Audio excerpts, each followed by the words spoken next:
Assalamualaikum warahmatullahi wabarakatuh. Pada kesempatan kali ini, kami dari kelompok 4 yang beranggotakan Fitri Indasari dengan NPM 17130222011, Frisca Dwi Anjani dengan NPM 17130222020, dan Frista Berliana Biwarno dengan NPM 17130222009 akan mempresentasikan materi fisika medis mengenai spirometer.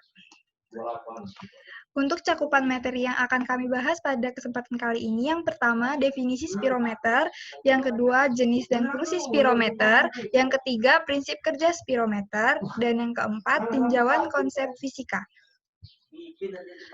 Yang pertama, definisi spirometer. Spirometer adalah sebuah alat yang berfungsi untuk mengukur seberapa banyak udara yang dapat dihirup atau inspirasi dan dihembuskan atau ekspirasi oleh seseorang dalam durasi tertentu sehingga hasil pengukurannya dapat memberi informasi tentang kesehatan paru-paru seseorang. Pemeriksaan spirometri adalah pemeriksaan untuk mengukur volume paru-paru statik dan dinamik seseorang dengan alat spirometer. Sejumlah spirometer elektronik yang murah dapat mengukur dengan tepat parameter-parameter tertentu seperti kapasitas vital, volume ekspirasi paksa dalam detik pertama atau FEV1, dan peak expiratory flow. Spirometer ini tidak dapat membuat diagnosis spesifik, namun dapat menentukan adanya gangguan obstruktif dan restriktif, serta dapat memberi perkiraan adanya derajat kelainan. Yang kedua, ada fungsi spirometer. Fungsi penggunaan spirometer adalah untuk mengukur fungsi paru-paru, yaitu dalam hal volume dan aliran udara yang dapat dihembuskan atau dihirup oleh seseorang. Data yang dihasilkan dari tindakan ini disebut pneumotachographs. Yang selanjutnya akan dibahas oleh Frisca Dwi Anjani. Kepada Frisca, dipersilakan. Baiklah, selanjutnya kita akan membahas jenis-jenis dari spirometer. Spirometer dibagi menjadi dua, yaitu whole body plethysmograph dan pneumotacomograph.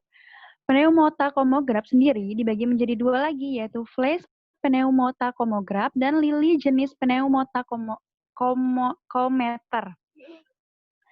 Yang pertama kita akan bahas mengenai whole body plethysmograph. Whole body plethysmograph digunakan untuk menentukan volume gas intratoraks dan tahanan jalan napas. Perubahan volume dalam mililiter diukur menggunakan plethysmograph dengan sistem volume tetap, tekanan berubah.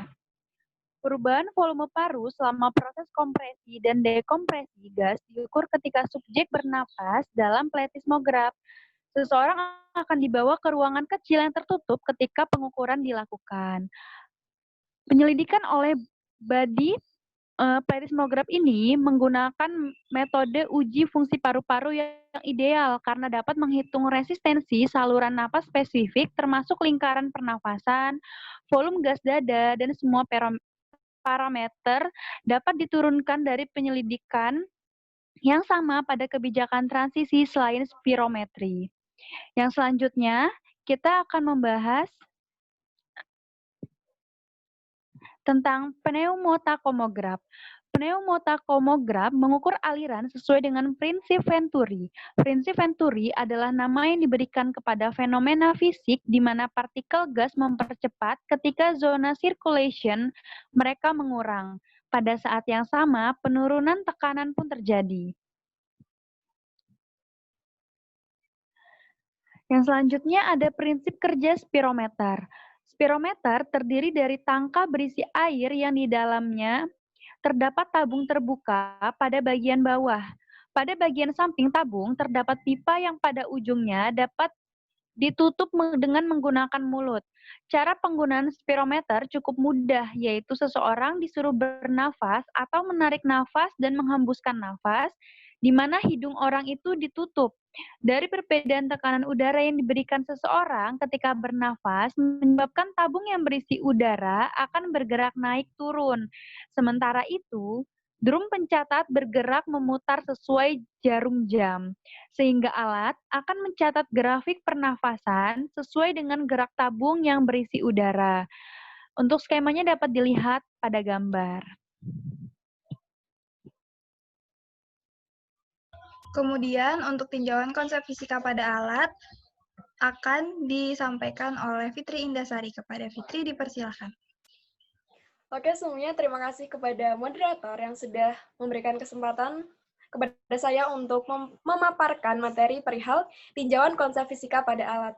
Baik, pada alat spirometer ini ada dua tinjauan atau prinsip fisika di dalamnya. Yang pertama yaitu hukum Archimedes. Nah, hukum Archimedes ini terjadi pada saat ditiup, tabung spirometer naik turun karena adanya gaya dorong ke atas, akibat adanya tekanan udara masuk ke spirometer.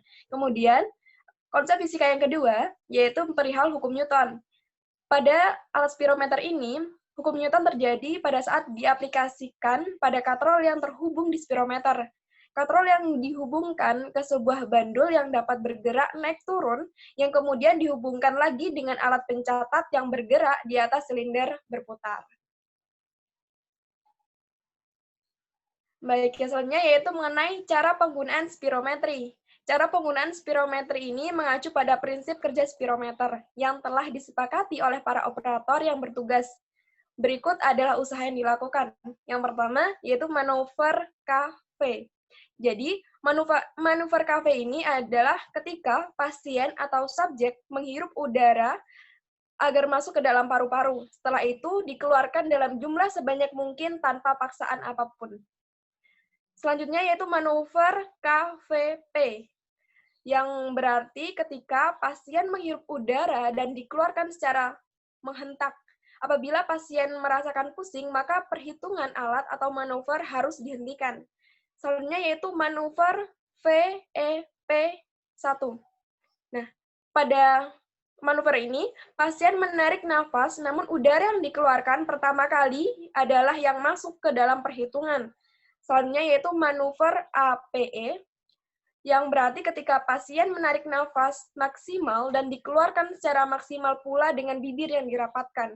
Dan yang terakhir, manuver MVV, yang berarti pasien harus menghirup udara dengan cepat dalam waktu minimal 10 hingga 15 detik dengan menggunakan spirometer.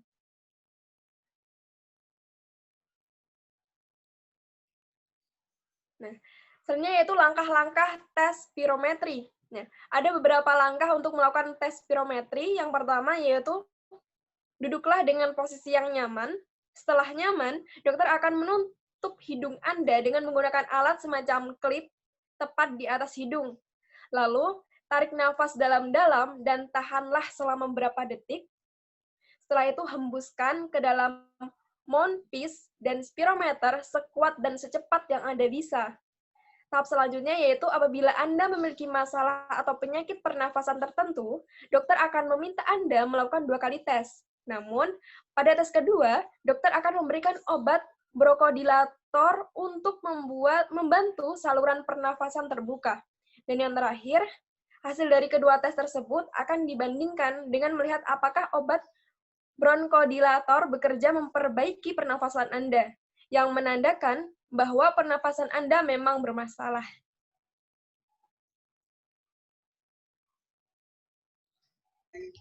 Demikianlah yang dapat kami sampaikan. Kurang lebihnya kami mohon maaf. Terima kasih atas perhatiannya. Wassalamualaikum warahmatullahi wabarakatuh.